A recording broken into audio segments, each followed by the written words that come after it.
essa ideia daqui 5, 10 anos. Nós vamos sentar de novo e vou falar pra você, caramba, velho, você tava certo, hein? Se Deus quiser, hein? Se Deus quiser. Agora eu quero tocar num assunto aqui que é muito caro pra mim. E eu quero saber a sua opinião e o que você achou de tudo aquilo, porque pra mim foi muito marcante, assim. Muito, mas assim, eu não achei que fosse ser o que foi. Que foi o Rhythm and Flow. Cara, aquilo mexeu muito comigo, assim, a ponto de eu escrever um artigo. Eu sou colunista de um jornal. E eu escrevi um artigo e dei o título Hip Hop como Alta Cultura. Que é um título controverso, claro, para chamar atenção pro assunto. Mas, assim, pra mim é aquilo que aconteceu naquele reality do Netflix.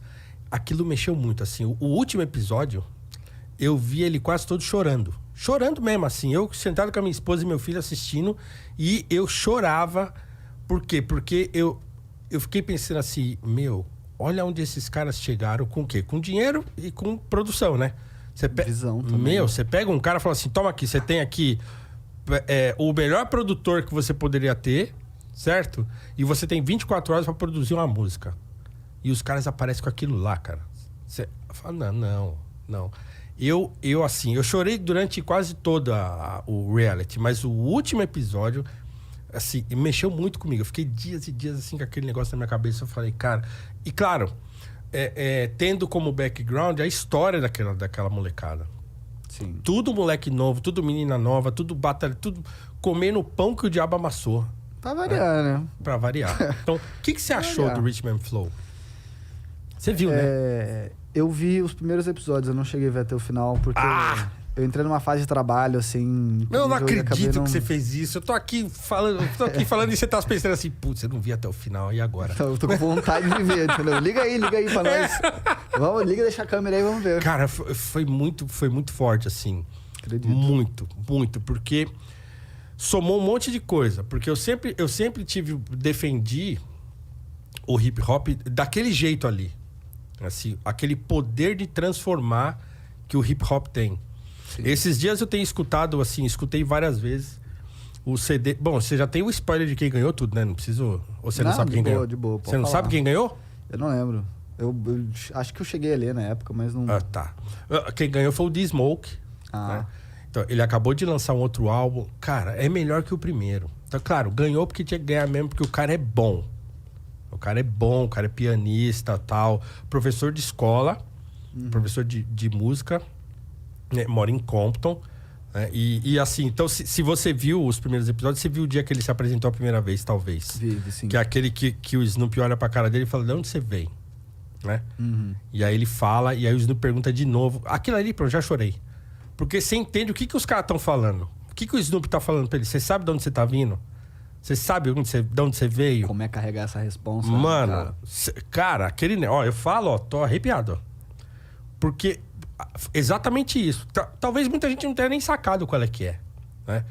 Mas eu saquei. Ele falou, pô... Exato, essa reafirmação é muito poderosa. Mano, não, eu vim de Compton. Não, mas de onde você veio?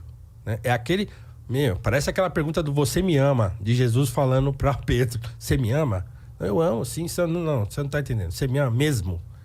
Então, aquelas perguntas que o Snoopy faz pra ele, daí eu falei, esse cara vai ganhar. Né? Porque, pô... Ele é muito bom mesmo, eu lembro da performance dele. Ele é muito bom.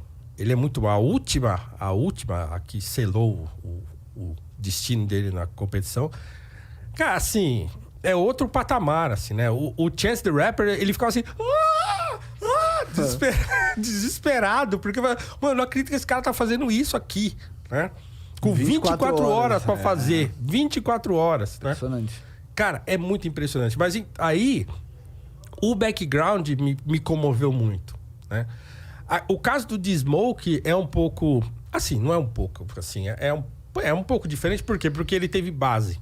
Ele fala isso, o pai dele, mãe, então ele teve todo mundo perto, que é uma coisa rara, né?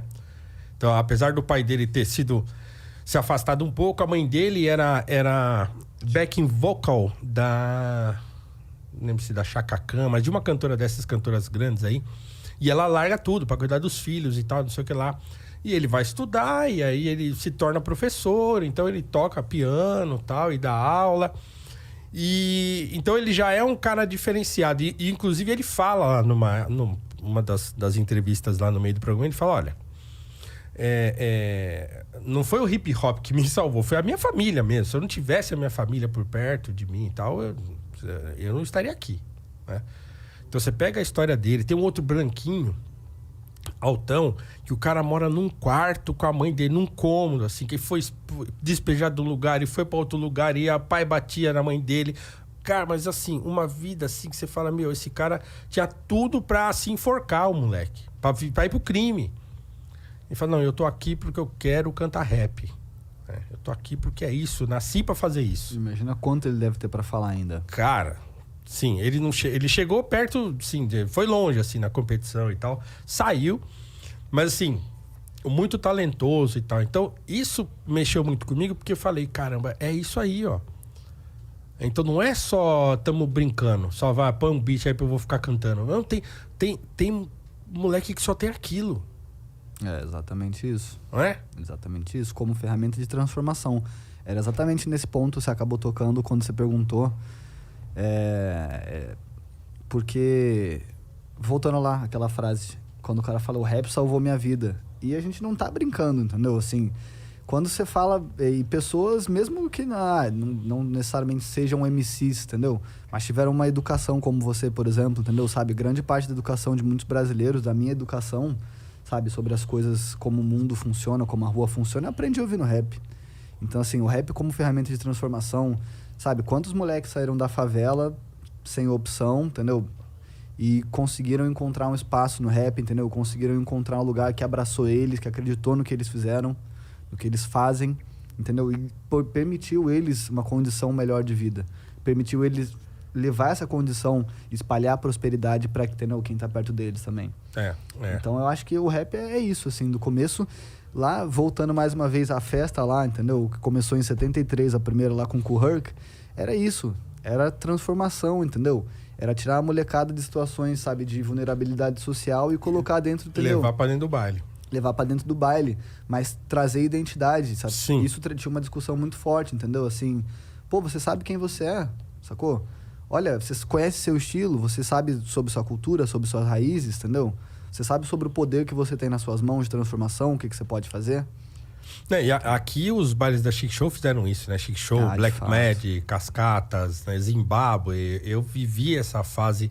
Na verdade, a segunda fase, porque a primeira fase foi os bailes do Palmeiras, sim, que meus irmãos iam. Né? Então, quando eu comecei... James Brown, show do Tim Maia, não sei o que, tal, aqui, pegava fogo.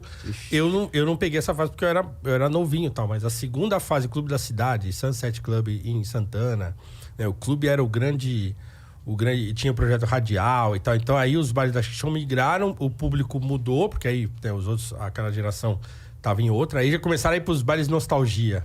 Né? Sim, então, sim. O pessoal mais velho ia pros bailes nostalgia, que tinha Clube Holmes aqui em São Paulo, um baile nostalgia famoso pra caramba, que só tocava samba rock, só tocava aquelas, né? Puta, aquelas bom pra caramba, né? Tinha um bar em Santana que chamava Fino da Bossa. Também Sim. peguei essa fase. Porra, Aí o Fino da Bossa é o Fino da Bossa. caía pra lá, caía pra dentro lá e era, né?